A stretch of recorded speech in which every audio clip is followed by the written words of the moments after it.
समीचीन विकल्पों का सम्यक समाधान। सुनिए परम पूज्य श्रमण श्री सुप्रभ सागर जी महाराज के मुखारबिंद से YouTube चैनल सुप्रभ उवाच पर शुभाशीष परम पूज्य श्रमणाचार्य 108 श्री विशुद्ध सागर जी महाराज। सानिध्य श्रमण सुप्रभ सागर जी महाराज, श्रमण प्रणत सागर जी महाराज। पुण्य आर्जक श्रीमती मधुबाला सुरेश चंद जी पाटोदी, बेटी दामाद श्रीमती विनीता अर्पित जी पहाड़िया मंडीदीप, बेटे बहू मोहित अंकिता पाटोदी, रोहित मुस्कान पाटोदी, अभी नैवेद्य जीने भव्य एवं समस्त पाटोदी परिवार। जैन बर्तन भंडार छिंदवाड़ा। ओम नमः सिद्धेभ्यो। नमो नमः सत्तुहितं कराय वीराय भव्याम्बुजभास्कराय अनन्तलोकाय सुरार्चिताय देवादिदेवाय नमो जिनाय देवादिदेवाय नमो जिनाय। पंच परमेष्टि भगवान की परम पूज्य आचार्य भगवंत गुरुवर विशुद्ध सागर जी मुनि महाराज की, परम पूज्य मुनि श्री सुप्रभ सागर जी महाराज की,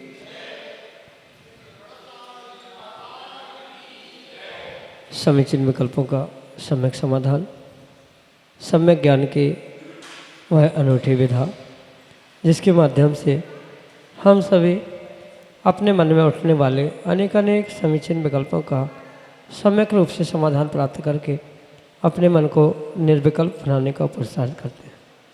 क्योंकि संसारी जीवों के मन में विकल्प तो उत्पन्न होते ही रहते हैं, लेकिन वे बिरले प्राणी होते हैं जो अपने मन के विकल्प को समीचीनता के साथ उसका सम्यक रूप से समाधान किसी निर्ग्रंथ गुरु से प्राप्त कर लेते हैं। परम पूज्य आचार्य भगवंत गुरुवर विशुद्ध सागर जी महाराज के मंगल सुभाषित से परम पूज्य मुनि श्री सुप्रभ सागर जी महाराज ने आपको वह अनूठी विधा प्रदान की है जिसके माध्यम से आप भी अपने मन को विकल्प को समीचीनता के साथ परम पूज्य मुनिश्री तक प्रेषित करने का पुरुषार्थ करते हैं और मुनिश्री आपको आगम के परिप्रेक्ष्य में उसका सम्यक समाधान प्रदान करते हैं। तो आप भी अपना समीचीन विकल्प भेजें और महाराज से उसका सम्यक समाधान प्राप्त करने का पुरुषार्थ करें। प्रारंभ करते हैं आज का सम्यक समाधान।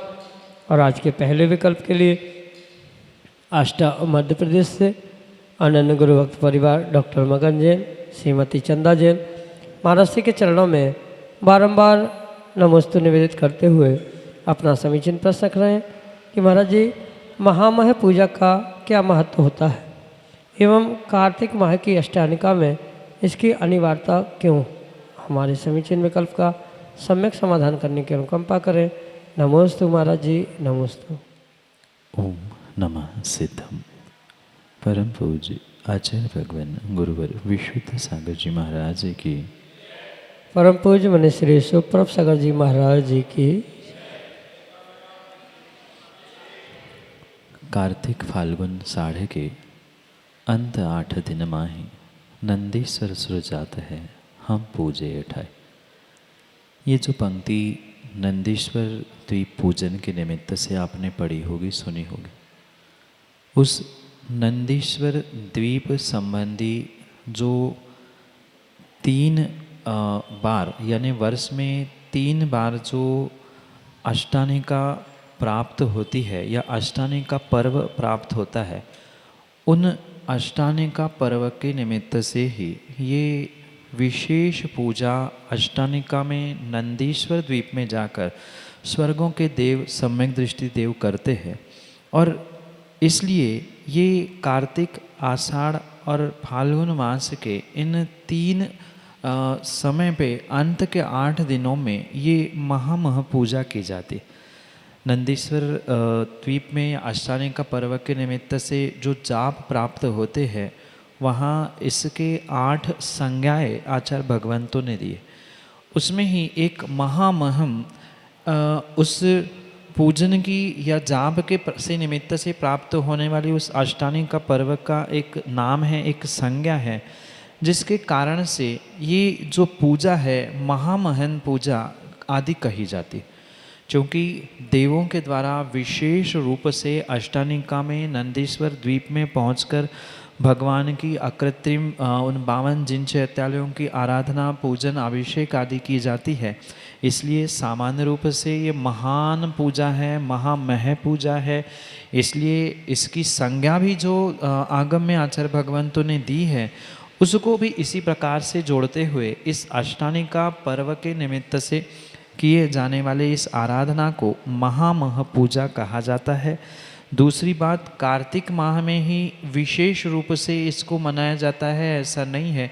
कई स्थानों पे अन्य भी समय पे, मतलब फाल्गुन मास के अंत में भी और आषाढ़ के भी अंत में अष्टानिका के दिनों में विधान करना आदि आदि बहुत महानता से पूजाओं को किया जाता है।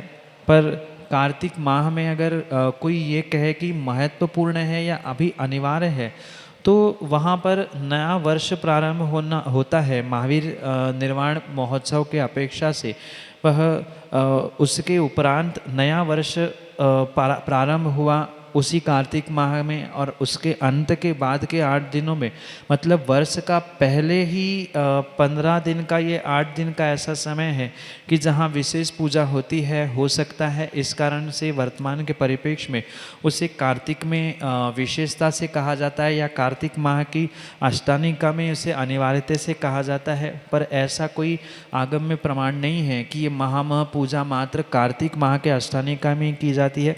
अष्टानिका पर्व की जो 8 संज्ञाएँ हैं, उसमें से एक संज्ञा महामह प्राप्त होती है। और अष्टानिका पूजा कह दे, नंदीश्वर पूजा कह दे, महामह पूजा कर दे, ये सभी संज्ञा पर्यायवाची होने के कारण से ये उसी के पर्यायवाची नाम है। अष्टानिका पर्व में ही इन्हें किया जाता है।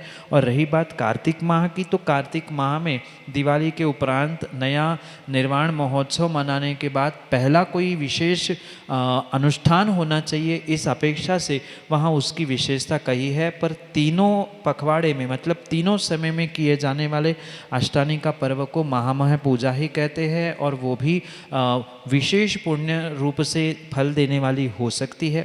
यही आपके लिए सम्यक सवाल। एकाग्र जैन, सादतगंज, लखनऊ, उत्तर प्रदेश से अगले समीचीन में। नमस्ते महाराज जी, मेरा प्रश्न ये है कि जब हम लोग हवन करते हैं तो उससे प्रदूषण फैलता है और बहुत सारे छोटे छोटे जीव मर जाते, तो हम लोगों के धर्म में तो किसी की हिंसा करना अच्छी बात नहीं है, तो हम लोग हवन क्यों करते हैं? नमस्ते महाराज जी। बेटा, आगम का पूर्ण ज्ञान होना बहुत आवश्यक है। धर्म में जो भी क्रियाएं कही गई है, उसके पीछे अगर आधा अधूरा ज्ञान है तो वो बहुत खतरनाक है। और जब तक उसका पूरा ज्ञान, पूरा निर्णय नहीं है, तब तक आगम की क्रिया, धर्म की क्रियाओं पे प्रश्न चिन्ह खड़ा करते हुए अपने सम्यक्त को, अपने धर्म को, अपने श्रद्धा को दूषित करना ये उचित नहीं। जो भी क्रियाएं आगम ग्रंथों में लिखी है, कहीं न कहीं उसके पीछे आचार्य भगवंतों ने तर्क दिए हैं, प्रमाण दिए हैं, जिसके माध्यम से हमें इन क्रियाओं को पहले बेसिकली समझना चाहिए। ये समझने की आवश्यकता है कि हवन क्यों किया जाता है, किन द्रव्यों से किया जाता है, उसके पीछे का अभिप्राय क्या है। ये समझे बिना अगर एकांत को पकड़कर धर्म की प्रत्येक क्रिया को समझा जाएगा, तो फिर पानी छानना, पानी गर्म करना, भगवान का अभिषेक करना, चंदन घिसना, द्रव्य धोना, द्रव्य चढ़ाना, इन सभी में आपको हिंसा नजर आएगी। आने वाले समय में जैसे अनेक पंथ आज बने हुए हैं, बहुत सारे ऐसे भी साथी जैन समाज में हो चुके हैं जिन्होंने भगवान का अभिषेक करना इसके चक्कर में छोड़ दिया, भगवान के सामने दीपक से आरती करना छोड़ दिया। ये अविवेकी मूर्ख जीवों की ही परिणति है। इसलिए पहले आगम की व्यवस्था क्या है, क्यों इन क्रियाओं को कहा जाता है, किन द्रव्यों से इनकी व्यवस्थाएं बताई गई है, इन सभी को समझते हुए ही इसका निर्णय करने की आवश्यकता है। पहली बात तो अगर कोई प्रश्न भी उत्पन्न हो रहा है तो ये निर्णय पहले करे कि आगम में जो क्रियाएं बताई है वो सत्य है, हम नहीं समझ पा रहे हैं, हम उसके उद्देश्य अभिप्राय को ग्रहण नहीं कर पा रहे हैं, ये भिन्न विषय है। अन्यथा अगर इन क्रियाओं को आगम को लेकर किंतु परंतु और मात्र हिंसा रूपी एकांत ही पक्ष को देखा जाएगा तो कभी भी सम्यक दर्शन प्राप्त होने की संभावना वहाँ हो नहीं सकती। और इसीलिए जो गुरु के मार्गदर्शन से इन क्रियाओं के विषय में सम्यक समाधान प्राप्त करते हैं वही जीव अपने जीवन में अनेकांत को और जैन दर्शन को समझ सकते हैं। क्योंकि अगर हवन में मात्र हिंसा ही दिख रही है तो कल से फिर भगवान का अभिषेक प्रासुक पानी से करना भी बंद होगा, जैसे बहुत सारों ने बंद किया है। बहुत सारों ने दीपक प्रज्वलित करना भी बंद कर लिया है। घर में चाहे विषय कसायों में रचे पचे है, 24 घंटे पापों में लगे हैं, वहाँ पाप करने में कोई कमी नहीं है। पर भगवान के पास आकर जहाँ कर्मों की निर्जरा होने की संभावना है वहाँ अल्प पाप में भी उन्हें बहुत बड़ा पाप दिखता है। ये वर्तमान के बुजुर्गों को, माता पिताओं को ही पता नहीं है, आने वाली पीढ़ी को वो क्या इस विषय में बताए, ये बहुत बड़ा प्रश्न चिन्ह। रही बात हवन की और प्रदूषण की, तो प्रदूषण दूर करने के लिए ही बेटा हवन होता है, ना कि प्रदूषण करने के लिए हवन होता है। हाँ, कोई गलत व्यक्ति गलत सामग्री का प्रयोग करते हुए हवन करता है तो स्वाभाविक सी बात है वहाँ धुआं होगा। और आपने हवन की प्रक्रिया अगर नहीं देखी है तो गौर से देखना होगा, वहाँ के मंत्रों को समझना होगा और वहाँ जो शुद्ध द्रव्य समर्पित की जाती है उसकी बनाने की विधि को भी समझना होगा। कई सारी जगह पर लकड़ी, गोबर आदि से भी हवन होता है, पर ये विधाएं नहीं है। जो शुद्ध धूप है, दशांग धूप, अष्टांग धूप, पंचांग धूप, अनेक प्रकार के धूप हैं, अनेक प्रकार की अन्य भी सामग्री है, उससे ही हवन होता है। और उसके जलने से प्रदूषण नहीं, अपितु जो प्रदूषण हुआ है उस प्रदूषण को दूर करने का मुख्य उद्देश्य उस हवन में समर्पित की जाने वाली द्रव्यों के माध्यम से ही वहाँ पर किया जाता है। इसलिए ये पहला कंसेप्ट आप क्लियर करें कि वहाँ प्रदूषण नहीं होता। प्रदूषण दूर करने के लिए हवन में विशेष द्रव्य, चंदन है, धूप है, ऐसी बहुत सारी सामग्री समर्पित की जाती।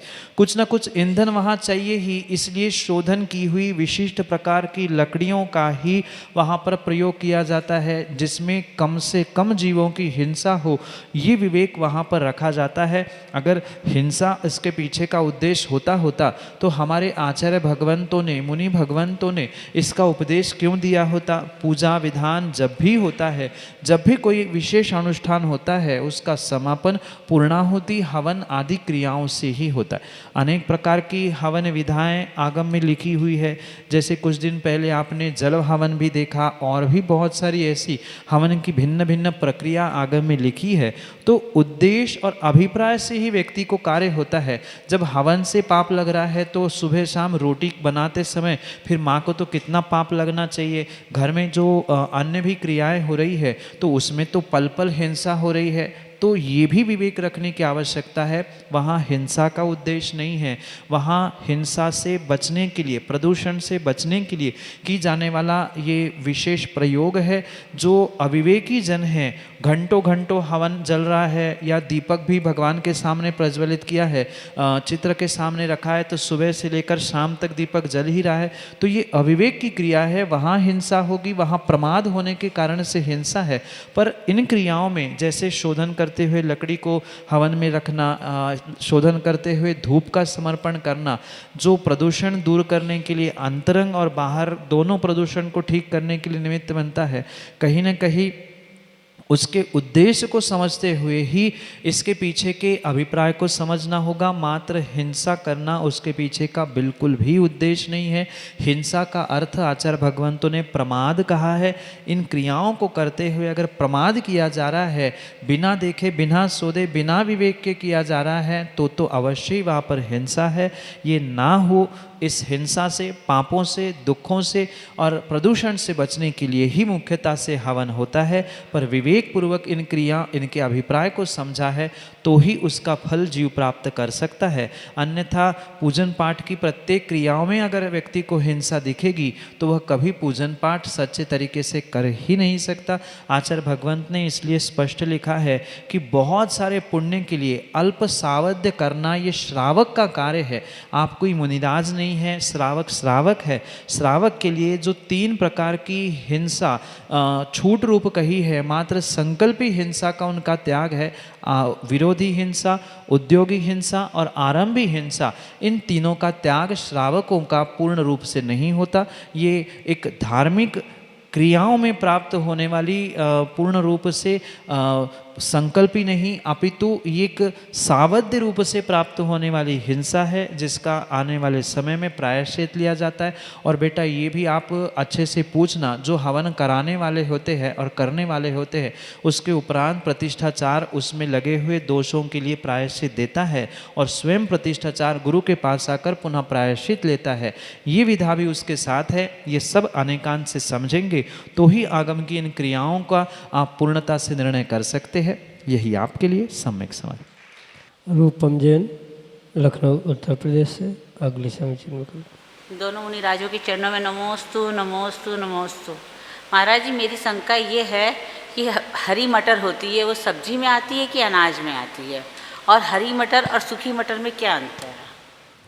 माँ, हरी मटर डार्क ग्रीन होती है और सूखी मटर लाइट ग्रीन होती है। ये सबसे बड़ा अंतर बाहर से। अंदर की बात करें तो हरी मटर हरे रूप से यानी ताज़ी होने से उसे हरी कही जाती है, और उसे सुखाने के बाद वह सूखी मटर अनाज के रूप से प्राप्त होती। रही बात दो ताज़ी हरी मटर वर्तमान में हर समय में प्राप्त होती है, तो वो पूर्ण रूप से सब्जी में भी, हरे में भी ग्रहण की जाएगी और अनाज में भी ग्रहण की जाएगी। वो हरी होने से अनाज नहीं है ऐसा नहीं है, या अनाज होने से वह सूखी है तो वह मात्र अनाज है, वहाँ पर उसे हरे में ताजे में ग्रहण नहीं किया जा सकता। पर जिनकी हरी की और अनाज की गिनती है, वे हरे मटर खाते समय ध्यान रखें कि पूर्ण रूप से उनके दोनों की भी गिनती पूर्ण हो चुकी है, मतलब हरी सब्जी की भी पूरी हो गई और अनाज की भी वहाँ पूर्णता हो गई है। इसलिए समझकर ही इसका निर्णय करना चाहिए कि ग्रहण करे अथवा ना करे। यही उन हरी मटर और सूखी मटर के विशेष रूप से अंतर समझने की आवश्यकता है, क्योंकि जो सूख चुका वह अनाज तो है ही, क्योंकि पीसने के बाद जिसका आटा बनता है वह अनाज के रूप में स्वीकार किया जाता है, और ये अनाज 2 भाग होने वाले मटर है तो उसे द्विदल के रूप में भी स्वीकार किया जाता है, अनाज के रूप में भी स्वीकार किया जाता है। पर जब तक ये ताज़ी है, हरी अवस्था में है, उसे हरी और अनाज दोनों के रूप में स्वीकार किया जाता है। यही आपके लिए सम्यक समझ। श्रीमती सुषमा जैन, बड़ौरा उत्तर प्रदेश से अगली समीक्षा विकल्प। दोनों मुनिराजों के चरणों में नमोस्तु नमोस्तु नमोस्तु महाराज। गुरुवर, मेरा प्रश्न है कि नियम और व्रत में क्या अंतर है? नमोस्तु। यम, नियम और व्रत, ये अनेक प्रकार से आचार्य भगवंतों ने समझाने का प्रयास किया। जीवन पर्यंत, कुछ काल पर्यंत, और उनमें कुछ विशेषताओं से लिए हुए हैं, उन्हें यम, नियम और व्रत की श्रेणी में रखा गया। जैसे ब्रह्मचर्य का नियम नहीं कहा जाता, उसे सामान्य रूप से व्रत कहा जाता।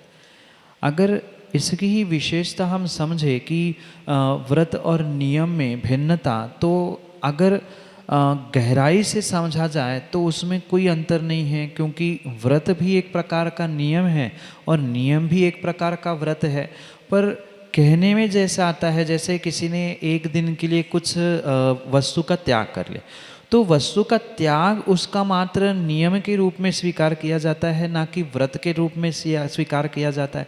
पर जो लंबे समय के लिए, चाहे ब्रह्मचर्य व्रत हो या अन्य भी सामान्य रूप से, जैसे रोहिणी व्रत है या अन्य भी बहुत सारे 16 करण आदि व्रत है, उनको व्रत कहा जाता है क्योंकि उसकी सीमा अधिक है, उसकी विशेषता क्रियाओं के साथ अधिक होने के कारण से उसे व्रत कहा जाता है। नियम भक्तामर का नियम ले लिया, भक्तामर रोज पढ़ने का नियम ले लिया, भक्तामर के उपास करने का नियम लिया, ऐसे भी बोलने में कोई हर्ज नहीं है, कोई उसमें दोष नहीं है।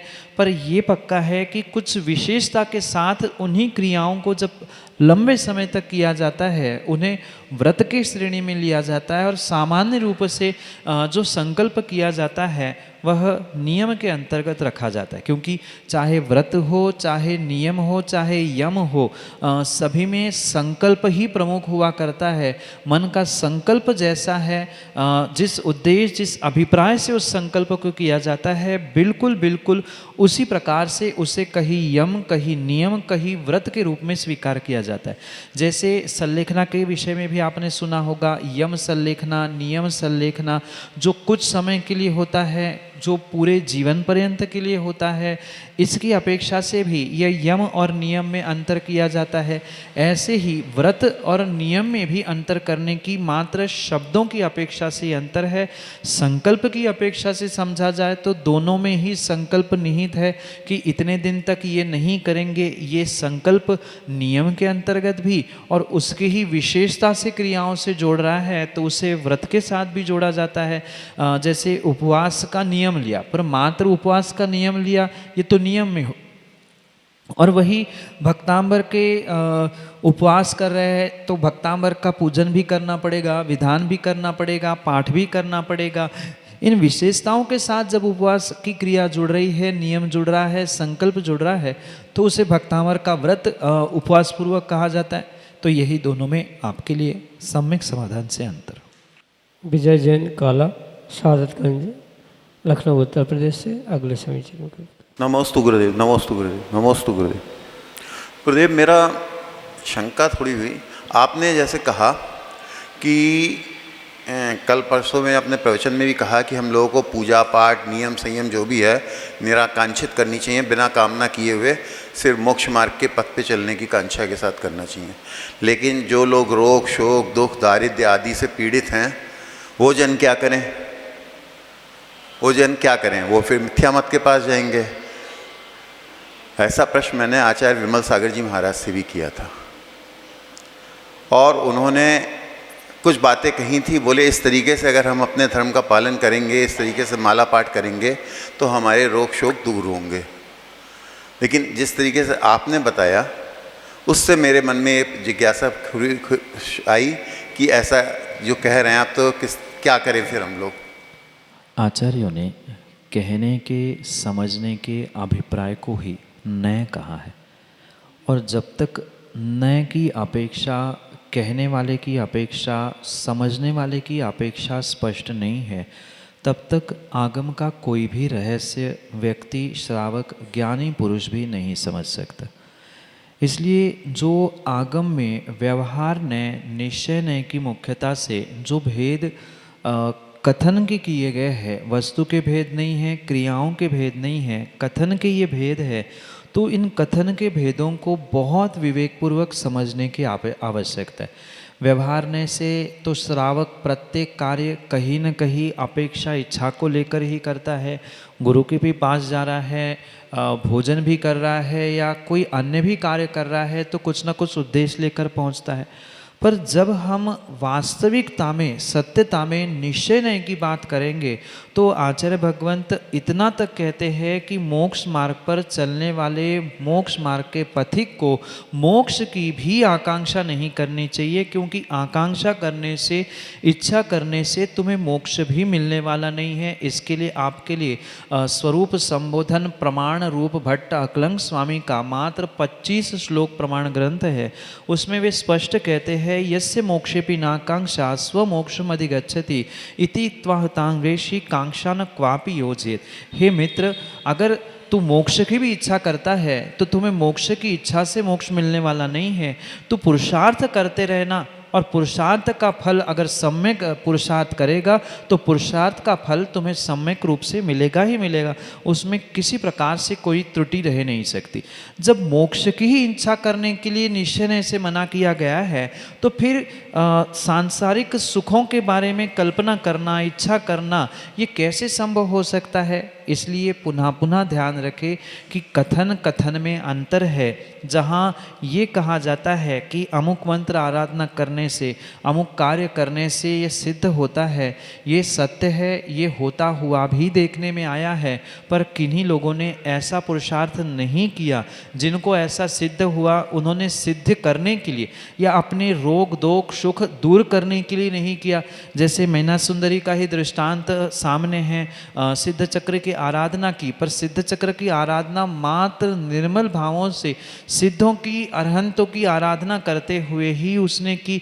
मन में ये भाव नहीं थे कि मैं अपने पति को ठीक कर लूँ, कोड़ियों को ठीक कर लूँ। हाँ, क्रियाएं बिल्कुल उसने वही की, गंधोदक दिया, उनके सामने सब कुछ कार्य किया, पर उद्देश्य अभिप्राय मात्र उतना नहीं था।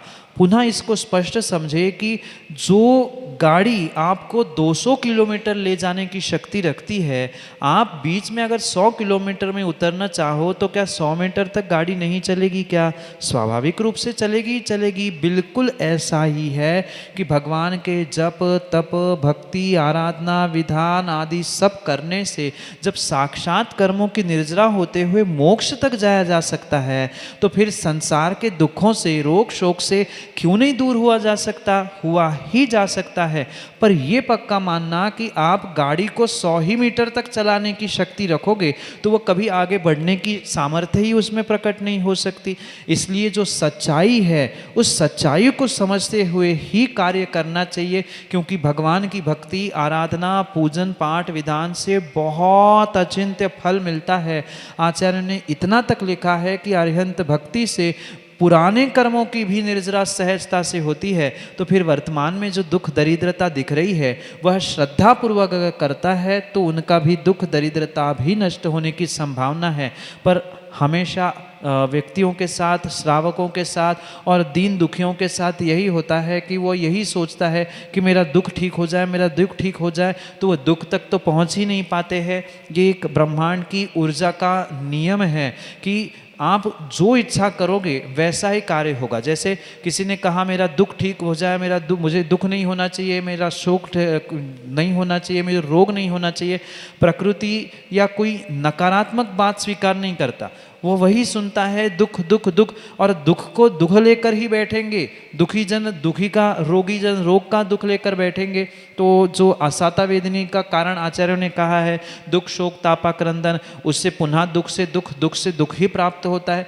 दुखों से हीन भावनाओं से उभरते हुए अगर सच्चे श्रद्धा और भावों से भगवान की भक्ति की है, विशेष रूप से प्राप्त होने वाले मंत्र अगर पढ़े जाएंगे, क्योंकि आगम में ऐसे अद्भुत अद्भुत रहस्य बताए हैं कि जैसे मैंने पहले भी बताया और शिविर में भी शायद आप नहीं थे तो वहाँ भी मैंने समझाने का प्रयास किया था, किन दिशाओं में किन वस्त्रों से किन मालाओं से कैसे पूजन पाठ करने से या जाप करने से उसका क्या फल होता है ये भी लिखा है। पर फल को सामने लेकर कार्य करेंगे तो कभी उस फल की प्राप्ति नहीं होती है। जैसे आप दुकान भी चलाते हैं, आपने सोचा कि मैं 1 लाख कमाऊंगा, तो कभी 1 लाख नहीं मिलते हैं, 50,000 25,000 तक ही गाड़ी पहुंचती है। बिल्कुल ऐसा ही है, आप दुख शोक तक ही सोचेंगे तो उससे आधे तक ही रहेंगे, और आप मोक्ष की तैयारी करोगे तो संसार का सुख तो सहजता से ही प्राप्त होगा। ये अभिप्राय वहाँ पर है। वह अभिप्राय कथन करने वाले के और सुनने वाले के नए अपेक्षा से ही समझने की आवश्यकता है। जो आचार्य विमल सागर भगवान ने कहा है वो परम परम सत्य है। मैं उस बात को भी बिल्कुल पुष्ट करता हूँ कि ऐसा होता है, और दूसरों से नहीं, हमने भी ऐसा देखा है। पर अगर उतना ही उद्देश्य लेकर चलेंगे कि नहीं मुझे तो अपने रोग शोक दरिद्रता को ठीक करना है, वो जीवन में कभी अपने रोग शोक दरिद्रता का ठीक नहीं कर पाएगा। उसे मात्र निस्वार्थ भक्ति करनी चाहिए, और जिसकी निस्वार्थ भक्ति होती है वह सहजता से दुख रोग शोक से दूर होते हुए देखा ही जाता है। यही आपके लिए सम्यक समाधान। समीचीन विकल्पों का सम्यक समाधान सुनिए परम पूज्य श्रमण श्री सुप्रभ सागर जी महाराज के मुखारविंद से। YouTube चैनल सुप्रभ उवाच पर शुभाशीष परम पूज्य श्रमणाचार्य 108 श्री विशुद्ध सागर जी महाराज। सानिध्य श्रमण सुप्रभ सागर जी महाराज, श्रमण प्रणत सागर जी महाराज। पुणे आर्जक श्रीमती मधुबाला सुरेश चंद जी पाटोदी, बेटी दामाद श्रीमती विनीता अर्पित जी पहाड़िया मंडीदीप, बेटे बहू मोहित अंकिता पाटोदी, रोहित मुस्कान पाटोदी, अभी, नैवेद्य, जीने, भव्य एवं समस्त पाटोदी परिवार, जैन बर्तन भंडार छिंदवाड़ा।